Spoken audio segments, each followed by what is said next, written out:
Fellas, welcome to Maison de Roi. This is your host, Serge Roy, where I help guys navigate through life, love, fitness, all from the perspective of a millennial because I'm a fucking millennial and we're fucking struggling. But our struggles are not seldom to just ourselves. It seems like the world is in a complete, utter fucking basket fire or fucking dumpster fire, if you will. But even with all that said, we all still have this one random fucking addiction that is like low-key ruining our lives, and that is comparing ourselves to others on social media. Listen, we all do it.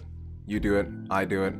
You know, sometimes we're at the fucking work office and we're just perusing our phone and we just happen to see, that random kid from high school that dropped out but is somehow living like the best life ever. Yeah, we find ourselves comparing ourselves to the most random people, but the ultimate question is why? And today we're just gonna go over 3 random reasons as to why you're probably doing this and how you can probably stop. So check this out. When you compare yourself to other people, you inherently discount your own journey. And the thing about it is, on Instagram, you're not going to see people's starting point. I mean, you will for some people, that are really like true to their, I guess you could say, like artistry and trying to showcase where they are or where they were. But for the most part, people are just going to show you their wins because Instagram is for winners only. I mean, let's be frank. I don't want to see your fucking losses. I got my own losses to deal with. I don't want to see yours. Of course, nowadays, you'll often see like the Victim Olympics is definitely playing a heavy role in social media nowadays, but for the most part, people that are winning will not show you their losses. They're just going to show you their wins. So whenever you see something on Instagram, just know that's where it comes from. And this isn't like me trying to hate, but the reality is, for the most part, again, people are going to struggle to get what they need. Like you're gonna have to work hard, and again, no one's gonna show the work hard aspect of their new Ferrari. They're just gonna show you they got it because they fucking got it.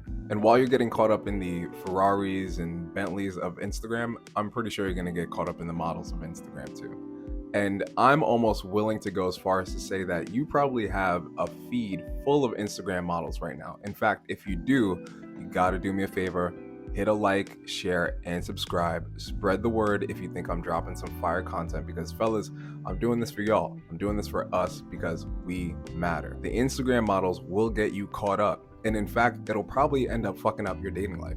And let me explain. So if you're watching a lot of Prawn, then more than likely, you're probably already desensitized to what normie women look like anyway. But that's a whole nother topic in itself. But what I'm trying to say here is the more time you spend looking at Instagram models and you're looking at Prawn, the more you start to get desensitized as to what actual women look like. And I'm going to be totally honest with you. Overwhelming majority of them do not look like Instagram models. And you already know this. You already see the delusion from most normie women in regards to their own dating standards. So my question to you is, do you want to end up falling into that delusion as well? Now, I already know the dating scene is fucking terrible, right? It's absolutely porous. No one's really trying to date in general anyway. But if you are one of the few people in this life that are still touching grass and you're going outside and you're meeting people, and let's say you do have an actual dating life, it doesn't have to be anything on the level of like a Chad or a Tyrone, whatever the case may be, but let's say you are actually just getting some dates. Wouldn't you want to better those odds by talking to normal women? What are the odds you're going to run into an Instagram model everywhere you go? It's super slim to none. But unfortunately, or fortunately, depending on how you want to look at it, you're going to run into a lot more normie chicks. So it's probably best that you get used to what they look like.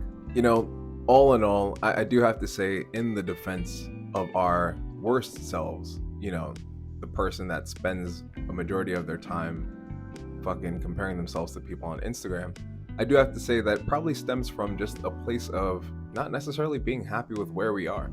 I mean, think about it. If you were living the life you really wanted to live, would you be comparing yourself to people on Instagram? No. Shit, I wouldn't.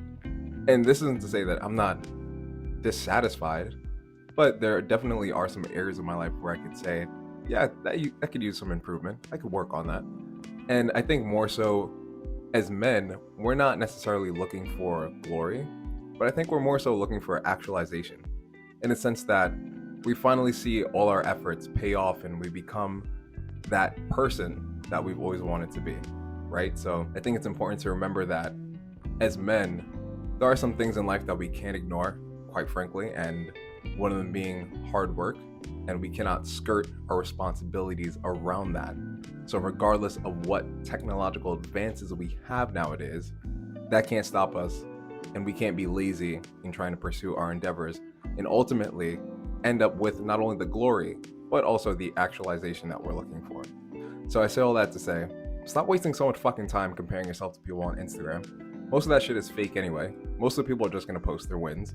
And the rest are like Instagram models that have paid like hundreds of thousands of dollars to get their bodies altered and didn't look like that coming out the womb. So it's all bullshit. Focus on your goals, focus on yourself, and that's about it. So I want to say thanks for stopping by. If you fucked with the message, do me a favor, go ahead and leave a like, share, and subscribe.